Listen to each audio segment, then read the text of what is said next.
બાર ગાવે બોલી બદલે, તરુવર બદલે શાખા, બાળપણના કેસ બદલે પણ લખણ ન બદલે લાખા. એણે 5 લાખનો કડદો કર્યો, એમાં 3 લાખમાં સમાધાન થયું, 1ને 20 આપી દીધા હતા, 1ને 80 લેવા ગયા અને કવિ પકડાઈ ગયા અને સત્યાનાશ થઈ ગયું. બોલો, એટલે આખા જગતને તમે એમ કહો ચામડે મઢી દો એટલે કોઈના પગ ગારાવાળા ન થાય. એટલે ભાઈ તમે બૂટ પહેરી લ્યો. કલાકારોને જેમ શાબાશી જોતી હોય ને એમ નીતિવતા માણસોને પણ જેની કદર કરવામાં આવે તો એને એમ થાય કે ના, હવે મારે એ કદરની લાજ રાખવી પડશે.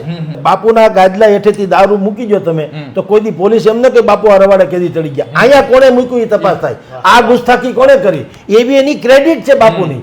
બાપ પણ આ આગળ ઉપરથી ઉલ્કા પડે અહીંયા દાખલા તરીકે કોઈને કાંઈ હરામ બરોબર એક ABCD યાદ રહેતી હોય તો ભાગે ભાઈડા અને હંદાય વેરણ છેરણ થઈ જાય. હે ऐसे भी इंसान मेरे साथ में आरिफ, कुत्ते तो है फिर भी वफादार नहीं. આ સમાજ દુર્જનોની સક્રિયતાથી એટલો પીડિત નથી જેટલો સજ્જનતાની નિષ્ક્રિયતાથી પીડિત છે. અમે બેઠા હતા મીટિંગ કરવા, ઘણા એમ કે ને ભાઈ આ કોણ ઝઘડે છે, એ પેલા સમાધાન કરવા વાળા એટલે આવ્યા હતા એ બધો બતાવ્યા હોય.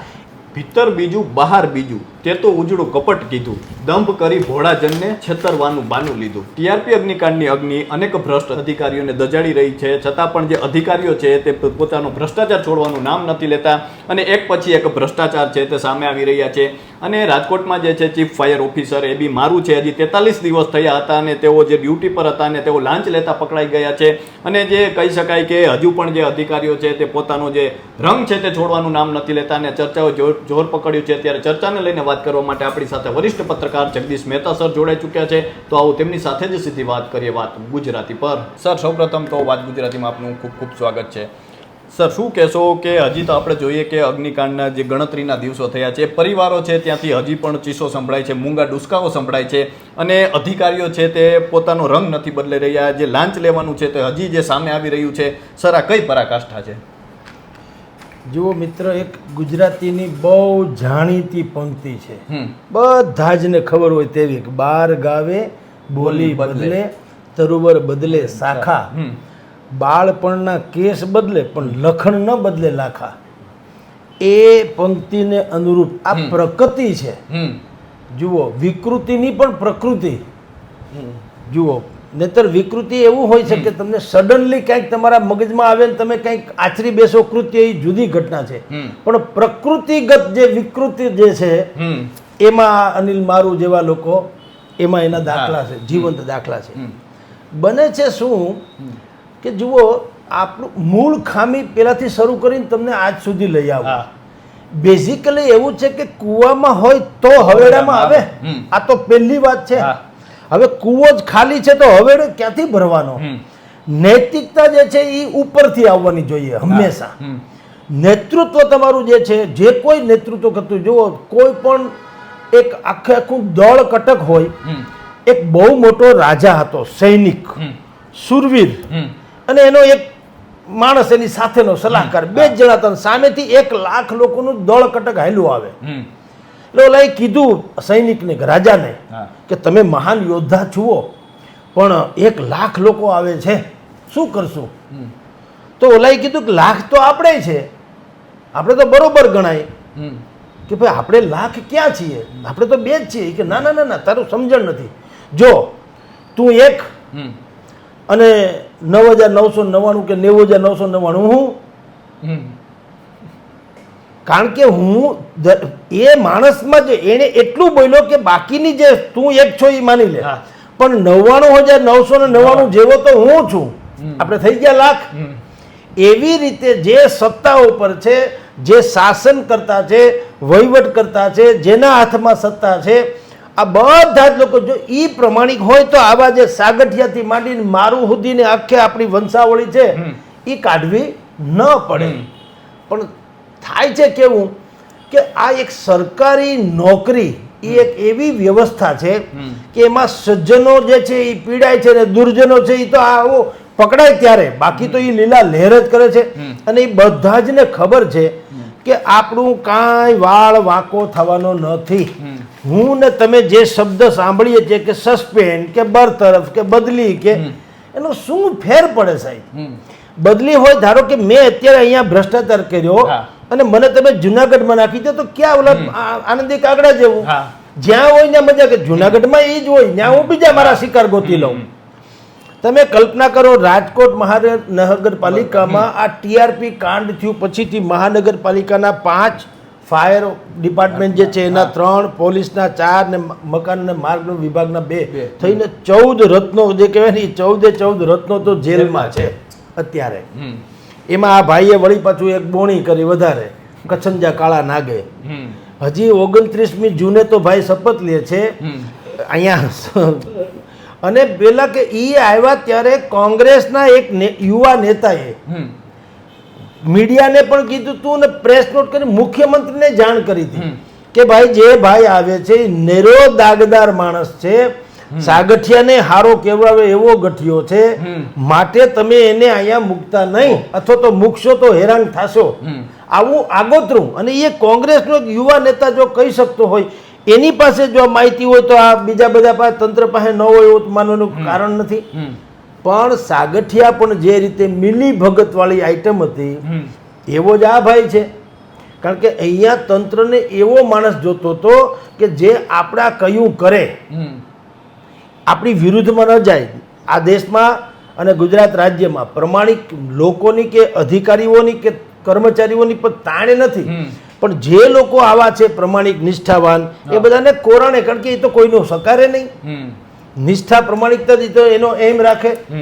એટલે તમને કહું, મનસુખ સાગઠિયા, ગૌતમ જોશી, મુકેશ મકવાણા, જયદીપ ચૌધરી, ઇલેશ ખેર, બીજે ઠેબા, રોહિત બિંગોરા, વી.આર. પટેલ, એન.આઈ. રાઠોડ, વી.આર. વણજારા, જેવી ધોળા, પારસ કોઠિયા અને ભાઈ એમ.આર.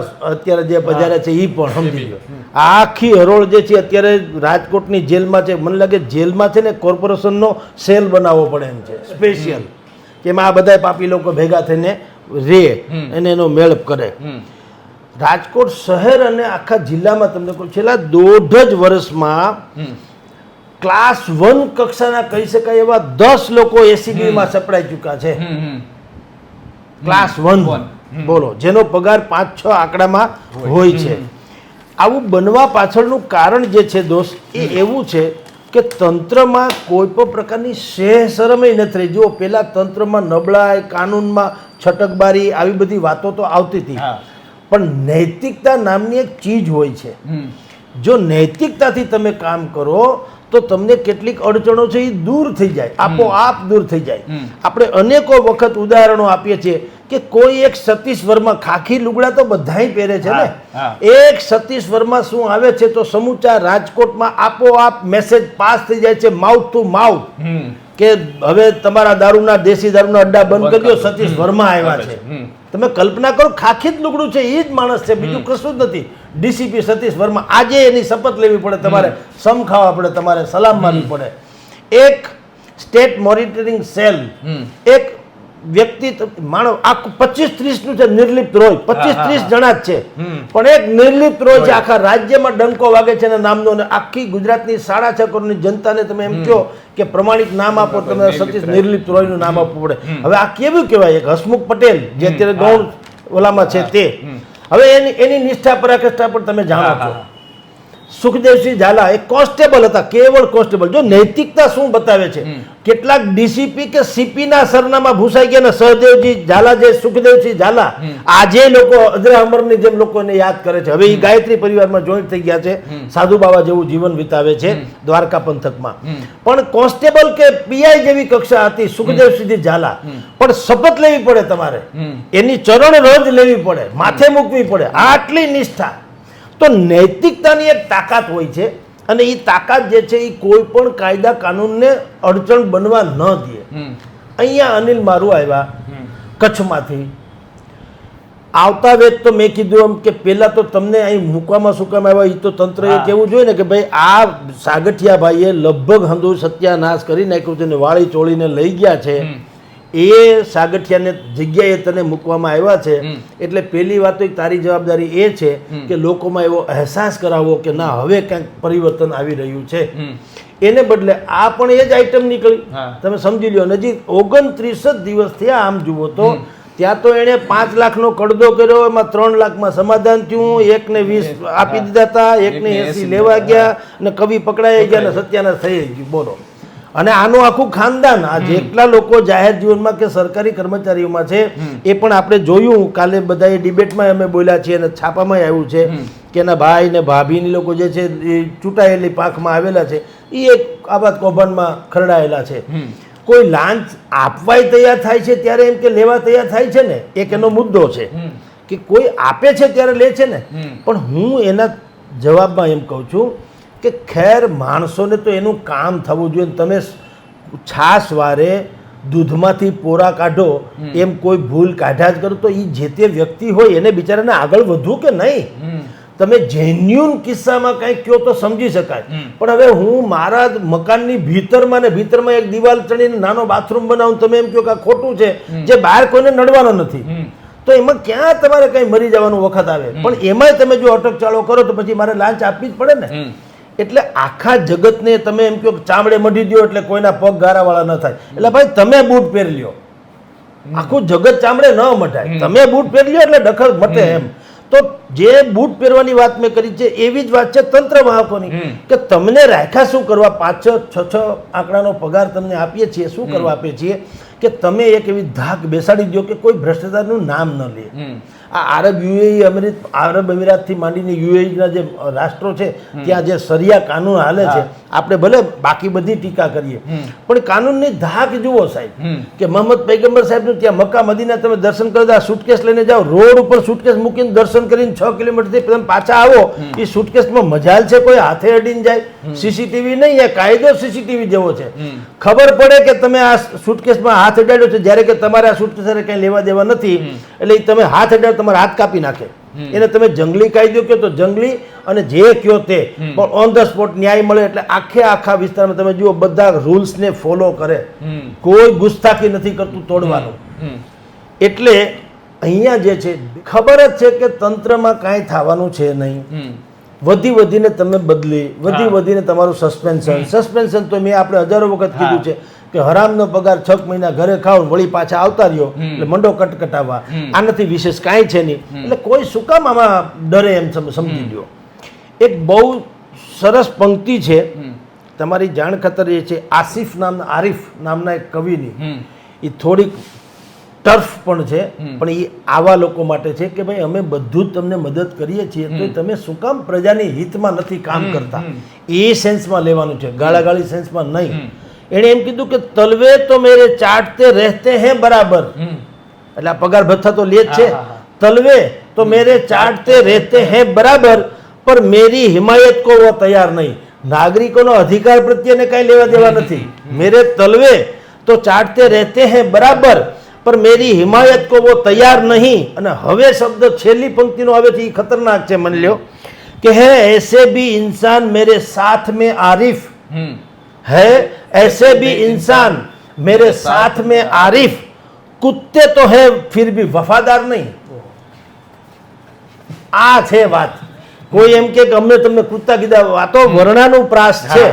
વ્યાકરણની ભાષામાં વર્ણાનું પ્રાસ, અલંકૃત ભાષામાં, કે તમે કૂતરાને તો વફાદાર તરીકે જ આપણે જોઈએ છીએ, પણ તમારી પ્રકૃતિ તમે કૂતરા જેવી છે. અમે તમને બધું જ આપીએ છીએ. તલવે તો મેરે ચાટતે હે બરાબર.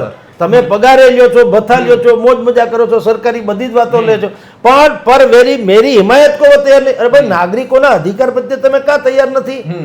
અને હે એસે બી ઇન્સાન મેરે સાથ મેં આરિફ. આવા કેટલાય સાગઠિયા છે, આવા કેટલાય અનિલ મારુઓ છે કે કૂદતે તો હે ફિર ભી વફાદાર નહીં. બધું કરે છે પણ વફાદારી ક્યાં? જુઓ ને, પકડાઈ ગયા છે ને. તો સવાલ એ છે દોસ્ત, નજાકત પશ્ચિમી અદા है और शर्म हिंदुस्तान का गहना. આ દેશમાં જો કોઈ હિસાબે બધું ચાલતું હોય ને તો એ શર્મથી ચાલે છે, એક મર્યાદાથી ચાલે છે. એ નજાકત પશ્ચિમી અદા હે. નાચવું કૂદવું ને ઠમકારો મારવાની પશ્ચિમી અદા છે, ઠુમકા મારવાની. આપણી નજાકત છે. નવરાત્રિમાં એક દીકરીઓ રમે છે પણ તમને લાગે છે કે 64 જોગણીઓ રમી રહી છે. એને કહેવાય નજાકત. એને કહેવાય મર્યાદા, લજ્જા. એ રીતે સર, ખાસ કરીને વાત કરીએ તો અનેક વિદ્યાર્થીઓ છે એ સરકારી ભરતીઓની તૈયારી કરતા હોય છે, યુપીએસસીની તૈયારી કરતા હોય છે, જીપીએસસીની તૈયારી કરતા હોય છે. એ સમયે એ લોકો વાતો કરતા હોય છે કે આપણે સિસ્ટમને બદલવી છે, આપણે ભ્રષ્ટાચારને નાબૂદ કરવો છે. એ પ્રકારનો એનો જે એક ઈરાદો હોય છે, પરંતુ એ સિસ્ટમ આવ્યા પછી એ પણ જે સિસ્ટમના રંગે રંગાઈ જાય છે. તો સર, આનો અંત કઈ રીતે આવી શકે? બે વસ્તુ છે. દરેક વ્યક્તિ, ધારો કે આનો અંત જો એવું છે કે હું મારા આંગણાનો કચરો તમારામાં નાખું તો દુનિયા સાફ નથી થવાની. મારે મારું આંગણું સાફ કરવાનું છે ને તમને સાફ કરતા શીખડવાનું છે તો મેળ પડે. મને બીમારી છે ને તમે દવા ખાવ તો નહીં મટે. આ તો પેલી વાત છે. તમારી બીમારી છે, તમારે જ દવા ખાવી પડે તો જ મેળ પડે. આનો જવાબ એ છે, સુધરશે ક્યારેક. જે કોઈ લોકો હવે જે કોઈ પોસ્ટ ઉપર આવે તે પહેલેથી એના મગજમાં એવો આદર્શ રોપવામાં આવે કે આપણે બને ત્યાં સુધી એવું ખોટું ન કરવું જેને કારણે આ 27-28 જેવા નિર્દોષ લોકો હણાઈ જાય. ભાઈ જુઓ, આ જગત છે, સંસાર છે. રાજા રામના વખતમાં રાવણ હતો, અત્યારે દાઉદ છે. એટલે દુનિયામાં બધા જ પ્રકારના માણસો હોવાના. ગામ હોય ત્યાં ઉકરડો હોવાનો આપણે સ્વીકારી લઈએ. એટલે બધા જ લોકો ગાંધી થઈ જાય તો વાત ક્યાં હતી જગતમાં? એટલે રામ રાજ્યમાં રાક્ષસો તો હતા ને. એટલે બધું જ હોય છે સૃષ્ટિમાં, બધા પ્રકારના લોકો હોય. ભાઈ તો આનો ઈલાજ શું થઈ શકે? સરકાર પાસે બધા તમે જોજો શું વાત કરે, ધડારૂપ સજા આપો, ધડારૂપ સજા આપો, ધડારૂપ. કોઈ એમ નથી કહેતા કે આ એક છોડો, એક પોર્શન છે, પણ બીજું પોર્શન શું છે સાહેબ? જે નિષ્ઠાવાન છે ને એની તમે કદર કરો તો પાછો મેળ પડે. એક અડધો ગ્લાસ ખાલી છે એમ જ બોલ્યા કરશો તો અડધો ભરેલો છે ભૂલાઈ જશે. તો સમાજમાં સારા માણસો છે જ ને. આ સંસાર શું સરકારથી હાલે છે? નેવર. આ તો સામાજિક સંસ્થાઓ, એનાથી આ સંસાર ચાલે છે. કેટલાય અન્નક્ષેત્રો ચાલે છે. આપણા સૌરાષ્ટ્રને તમે લખ્યો ધાર્મિક સ્થળો તો એ બધાએ ચાલે છે. તદ ઉપરાંત કેટલાય ઇન્ડિવિજ્યુઅલ કેસમાં એવા સામાજિક સંગઠનો છે જે તમને અહીંયા જેમ રાજકોટમાં આપણે બોલબાલા કહીએ માની લ્યો, એવા કેટલા સંગઠનો છે કે જે તમને કરોડો લોકોને એનાથી પરિતૃપ્ત થાય છે, જમાડે છે, એક રાતી પાય લીધા વગર. સમજી લ્યો. તો સમાજમાં સારપની કમી નથી. સારપ તો પડી છે પણ એને કોઈ કદરદાન નથી. તમે સમજો, એ સારપ જાણે એનો અપરાધ હોય. કારણ કે જે માણસ ધારો કે જમાડે છે કે સારું કરે છે કે સારી નોકરી કરે છે, ટાઈમસર આવે છે, ટાઈમસર જાય છે, પ્રત્યેક નાગરિકને એને ફરજ પ્રમાણેની મદદ કરે છે, એવા લોકોનું સન્માનની સ્થિતિ ક્યાં? એ નિવૃત્ત થઈ જાય ત્યાં સુધી એના પેન્શનના કાગળિયા માટે તે બિચારા ભટકતા હોય. સમજી લો. તો સરકારમાં બે વિભાગ હોવા જોઈએ. એક સખત દંડ કરનારો કે જેમ લાગે કે આ જેમ અત્યારે આ ભાઈ પકડાઈ ગયો એને તોડી નાખો ને એવી સજા આપો કે બીજાને થથરી જવા જોઈએ. અને બીજું, એની બાજુનું ટેબલમાં ભલે બેઠો હોય એક માણસ, પણ એની નિષ્ઠા ચરમસીમાએ હોય તો એ નિષ્ઠાને આધારિત એની બઢતી કરો ને સન્માન કરો સાહેબ. તો નીતિમત્તાનું સન્માન તમે જો કરશો તો અનીતિ. તમારે જો શાકમાં બહુ મીઠું થઈ જાય અથવા તો બહુ તીખું થઈ જાય શાક, તો તમે જુઓ, તમે એમાં દહીં નાખો છો 2 ચમચી, 2 ચમચી દહીં નાખો એટલે તીખાશ ઘટી જાય. તો તમારા નૈતિકતામાં 2 ચમચી દહીંની નાખવાની જરૂર છે. એ નૈતિકતાનો પરબ. તો એને એમ થાય જે કરનારાને, કારણ કે જુઓ, કલાકારોને જેમ શાબાશી જોતી હોય ને એમ નીતિવતા માણસોને પણ જો એની કદર કરવામાં આવે તો એને એમ થાય કે ના, હવે મારે એ કદરની લાજ રાખવી પડશે.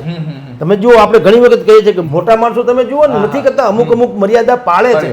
શું કામ? કે ભાઈ બધા એમ માને છે કે આ ભાઈ બહુ સારા માણસ છે, તો એને અમુક વસ્તુ ટાળવી પડે. એવી રીતે સરકારે કદર કરવી જોઈએ. તો કદર કરશો તો શું થશે?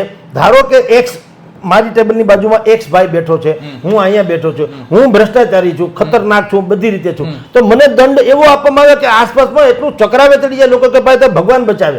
પણ બાજુમાં હું ન પકડાવ ત્યાં સુધી શું થવું જોઈએ? હું નથી પકડાયો કૌભાંડમાં ત્યાં સુધી મારી બાજુમાં તમે બેઠા છો, તમે નિષ્ઠાની ચરમસીમા છો, તમારું એવું સન્માન થવું જોઈએ કે મને અફસોસ થવો જોઈએ કે અરે હું કંઈક જુદા માર્ગ ઉપર છું યાર, આની કદર તો જુઓ થઈ છે. બરાબર. એટલે 2 વિભાગ સરકારમાં, એક વિભાગ ખૂટે છે એમ કહું છું. જો સારા માણસોનું, સ્વામી સચ્ચિદાનંદ મહારાજ પણ કહે છે કે ઉચિત લોકોનું યોગ્ય સમયે સન્માન. યોગ્ય સમયે તમે હું તો મને મરણોત્તર તમે આપો, મરણોત્તર નો શું આવે? ફોટા ફ્રેમમાં આવી ગયા પછી તમે એને હાર પહેરાવો તો ક્યાં મતલબ હે? એ જીવતા હોય ત્યારે તમે એની મદદ કરો ને. એવી રીતે જે માણસ સર્વિસ ઉપર અત્યારે છે એ જો સારામાં સારો હોય તો અત્યારે ને અત્યારે એની કદર કરી નાખો. થોડી કદર કરશો તો એ વધારે એટલે કે હવે બગડવાનું કમસે કમ બંધ કરશે. એના મનમાં ધારો કે વિચાર હાલતો હોય કે આ નહીં હું ફલાણી પોસ્ટ ઉપર આવું પછી હું આવું કંઈક, જો દરેકને સુખી થવું છે એ હકીકત છે. સુખી થવા માટે થઈને મેં કીધું સીધું સિમ્પલ ક્યાંય થવાતું નથી એવું દરેકની માન્યતા છે. એટલે બિચારા ખાખા ખોળા કરવાના. અને આખું જગત આપણે બધાને જ્ઞાન આપીએ છીએ. ઇવન આપણા ખુદને કહો, હું ઘણી વખત કહું છું કે અન્યનું એક વાંકો આપણા 18 છે. જે લોકો સારામાં સારી બધી વાતો કરે છે એને પૂછો તમે રિટર્ન ભરો છો શું? મોટા ભાગના નીલ ભરે છે. કા ભાઈ? તો તમને પૈસા ગમે છે, બીજા ન ગમતા હોય. એટલે તમે કોકને તો જ કહી શકો જે તમારી જાતને તમે એનાલિસિસ કરો તો. મારે નીલ ભરવું છે, મારો ભાઈ કે સંબંધી કોઈ પોલીસમાં પકડે જાય તો હું પત્રકાર તરીકે ફાંકા ફોદર કરીને છોડાવવા માંગતો હોઉં તો મારે ઉપદેશ આપવાનો જવાબ જ નથી. તો ક્યાંથી મેળ પડે? તો આ તો સ્ક્રિપ્ટેડ વાત થઈ, આ તો એક એક્ટિંગ થઈ. તો એક્ટિંગમાં ભોજ્યોભાઈ બી નથી તમારું માનવાનું. તમારું સમર્પણ હોવું જોઈએ. બાકાયદા તમારું ગાંધીજી કહેતા મેરે જીવન હી મેરા સંદેશ છે. એની પોતાનું વ્યક્તિત્વ જ એવું હોય કે લોકોએ કેવું પડે કે બાપુ છે એટલે અહીં ન કર. બાપુના ગાદલા હેઠેથી દારૂ મૂકી જો તમે તો કોઈ દી પોલીસ એમ ન કે બાપુ આ રવાડે કેદી ચડી ગયા. અહીંયા કોણે મૂક્યું એ તપાસ થાય. આ ગુસ્તાખી કોણે કરી એવી એની ક્રેડિટ છે બાપુની. બાપુને કોઈ શંકાની નજરે જુએ નહીં કે બાપુ આ વળી હું એમ ન કે એટલે ભાઈ અહીંયા કોણે મૂકી, કારણ કે ઓલાની પ્રેસ્ટીજ આના કરતા વધુ છે. બીજા લોકો શું કરે છે જે અત્યારે હોય છે એ બધા એમ વાતો કરતા હોય કે જુઓ આ નિષ્ઠાનું પડી ગયું તો શું થયું, સત્યાનાશ થઈ ગયો. એના કરતા લડી જ લ્યો, બીજી વાત નહીં. પકડાવો તેથી દેખતે હે. હવે સાગઠિયા પકડાઈને કદાચ જેલમાં એની આવરદા પૂરી થાય તો એને 70 પેઢી ખાય તો ભેગું કરી લીધું. તો શું કામ? એટલે વાત છે કારણ કે સજ્જનોની ક્યારેય તમે સન્માન નથી કર્યું એટલે દુર્જનો ફાટા ફરે છે. આ સમાજ દુર્જનોની સક્રિયતાથી એટલો પીડિત નથી જેટલો સજ્જનતાની નિષ્ક્રિયતાથી પીડિત છે. એ વાત અહીંયા લાગુ પડે છે મિત્ર. સર, ખાસ કરીને જો વાત કરીએ તો હજુ પણ જે ટીઆરપી અગ્નિકાંડમાં મૃત્યુ થયા એને લઈને ન્યાય યાત્રાઓ નીકળે છે. એક બાજુ ન્યાય યાત્રા છે, પરિવારો છે, એમના આંખોમાં હજુ પણ સર આંસુ છે. અને એક બાજુ અધિકારીઓ લાંચ લેતા રહે છે. અને સર આ અધિકારીઓ જે ભ્રષ્ટાચારી અધિકારીઓ છે એ પણ સમાજમાંથી આવે છે. આપણે કહીએ છીએ કે સમાજના જે તેઓ ચહેરાઓ છે. તો સર આ ભ્રષ્ટાચારનું મૂળ કઈ રીતે ખતમ, આનો ઉપાય શું હોઈ શકે સર? જુઓ, સીધો ઉપાય તો એક જ છે જેને વારંવાર બધા લોકો કહે છે કે ધડા રૂપ સહજા. કારણ કે તમારે બે વસ્તુ કરવી પડે. યા તો રામ રાજ્ય જેવું તમારે નૈતિકતાથી સુદૃઢ ભરેલું તત્વ પેદા કરવું હોય કે એકેય માણસમાં વિકાર નામની ચીજ ન જન્મે, એવો કોઈ અવિશ્વાસની પળ પેદા ન થાય કે તાળું ને ચાવીની શોધ કરવી પડે. હવે પણ એ તો એટલો બધો આયામ છે કે એમાં 3 દશકાનું ભાજપનું શાસન નહીં, 3 દાયકાનું ઘટે. સમજી લ્યો. કારણ શું છે કે આ બધું જે થાય છે એ અંગ્રેજોની દેન છે. આપણી મૂળ જે સંસ્કૃતિ હતી, જે આપણી ગુરુકુલ શિક્ષા પદ્ધતિ હતી, એ શિક્ષા પદ્ધતિનું મૂળ તત્વ હતું એ તો આપણે ખસેડી નાખ્યું. બધાને ડોક્ટર ને એન્જિનિયર સિવાય કંઈ થવું નથી. કોઈએ કીધું નથી મારે મોરારી બાપુ થવું, કોઈએ કીધું મારે રમેશ ઓઝા થવું, કોઈએ કીધું નથી કે મારે પિલ્લઈ થવું છે, હોકીનો ખાનખાના છે એ થવું છે, કોઈએ નથી કીધું મારે નીરજ ચોપરા થવું છે. તમે જુઓ બધાને કેવું છે એ વન વે સાઈડ. કારણ કે તમે એ શું કામ છે, અંગ્રેજો અહીંયા શાસન કરતા હતા ને એની પાસે નોકર નહોતા. એ રાજા હતા, બધા અધિકારીઓ અહીંયા આવે. જેમ કે આપણે અહીંયા શેઠ છે, એ શેઠ એક જ છે ને. અમે નોકર કેટલા છીએ? 40-50. હવે એને જો આ તંત્ર ચલાવવું હોય આખે આખું તો નોકર તો જોઈએ કે નહીં. એટલે એ એવી જ વ્યવસ્થા કરે. એ આપણને જો નોકરીએ રાખશે, ભાગીદાર નહીં બનાવે. નહીતર આપણા થકી જ કમાય છે પણ એ ભાગીદાર નહીં બનાવે. નોકરી એટલે તમને કાઢી શકાય, વાત થઈ ગઈ પૂરી. અંગ્રેજોએ પણ એ કીધું કે તમને શાસનમાં ભાગીદાર ન બનાવ્યા. ભારત તો તમારું પોતાનું હતું. એણે શું કીધું, અમારે આ બધું લખે કારવે ટાઈપ બાઈપ કરે કોણ? નોકર જોઈએ છે. તો કે શું કરી શકાય? તો કીધું આ જે શિક્ષા પદ્ધતિ અત્યારે ભારતમાં છે એમાં નોકર પેદા ન થાય. એમાં તો થાય શિવાજી, એમાં તો થાય વિવેકાનંદ, એમાં તો ખાનખાના લોકો નચિકેતા યુવાનો પેદા થાય કે જે વિશ્વ આખાને દ્રષ્ટિ આપી શકે. આવા વિઝનરી લોકો પેદા થાય. એ શું કામ? કે ભાઈ એના ગુરુ એવા છે. તો ગુરુ કેવા છે? સાધક છે. માથે રાફડો થઈ જાય તો એ રામનું નામ ન મૂકે એ ટાઈપના સાધકો છે. મન વચન કર્મથી સમર્પિત એવા લોકો છે.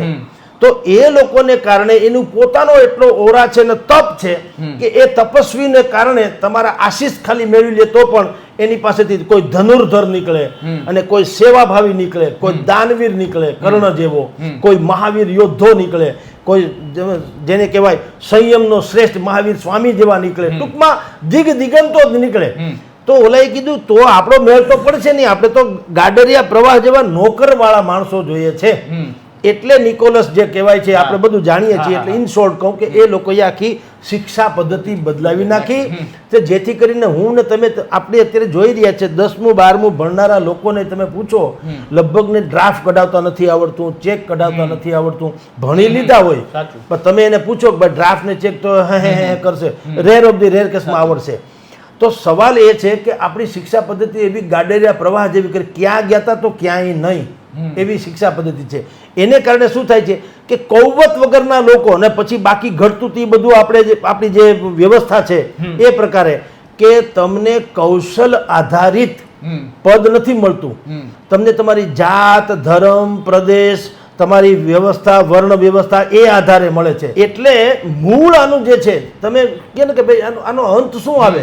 હવે સરકારનો આપણે એમ કહીએ છીએ કે મુલાઝીમો એટલે કે અધિકારી, પણ અધિકારી છે તો આપણા માને, એ ક્યાં ઋષિ મુનિના દીકરા છે, એ આપણામાંથી જ છે.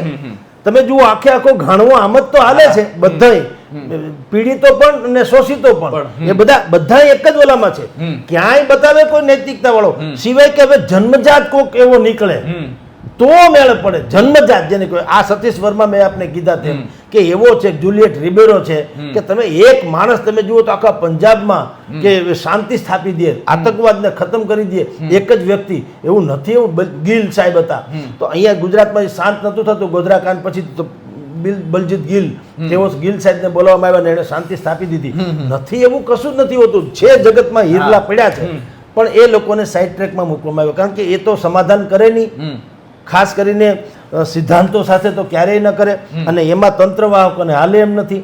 એટલે સ્થિતિ આપણી પહેલાંથી મૂળ વાત તમને કહું તો આપણી શિક્ષા પદ્ધતિથી શરૂ કરીને અત્યારની શાસન પદ્ધતિ સુધી બધે જ આપણે આ જ ગાણવાના કે આ જ લેવલના માણસો છે. એટલે આનો અંત નથી આવતો. સર, છેલ્લો પ્રશ્ન છે કે સર આપણે અત્યારે જોઈએ કે આ પ્રકારની જ્યારે ભ્રષ્ટ અધિકારીની વાત સામે આવી તો સર એ પીડિત પરિવારો પર શું વીતતી હશે. આપણે એને જોયું કે જ્યારે ભ્રષ્ટ અધિકારીના કારણે જે એક કેટલી આત્માઓ જે છે તે અત્યારે આપણે જોઈએ કે આત્માઓ હોમાઈ ગઈ એમાં, અને પરિવારો પર સર અત્યારે શું વીતતું હશે. જુઓ, એ લોકો વલોપાત કરતા હોય, પીડિત પરિવારો વલોપાત કરતા હોય છે. કારણ કે કેટલીક વસ્તુ જ્યારે આપણા હાથબારી ન હોય ને, કરુણતા છે ને, હાસ્ય છે ને, કરુણતાની ચરમસીમા છે. તમે જોજો દરેક ફિલ્મમાં કે નાટકમાં જે માણસ પાગલ થઈ જાય ને એ ક્યારે એનું ચિત્રાંકન કઈ રીતે થાય ખબર છે? અત્યંત કરુણ ઘટનામાંથી એ ડાયલોગ બોલતો હોય કે કરુણ ઘટના હોય કે હાદસો અનુભવતો હોય, પછી ઇમિડિયેટલી એને અટહાસ્ય કરતો બતાવશે, હા હા હા હા કરતો. તો બધાને આશ્ચર્ય થાય, આટલી કરુણ ઘટનામાં કાં હસવા માંડ્યો? બધા સમજે કે ભાઈ છટકી ગયો એનો, રાઈટ? હાસ્ય જે છે ને એ કરુણતાની ચરમસીમા છે. એટલે જે લોકો કાંઈ કરી નથી શકતા, નિઃશબ્દ શબ્દ છે, નિઃશબ્દ એ પાછો શબ્દ છે. શબ્દ શું છે? નિઃશબ્દ. એ પાછો પોતે એક શબ્દ છે.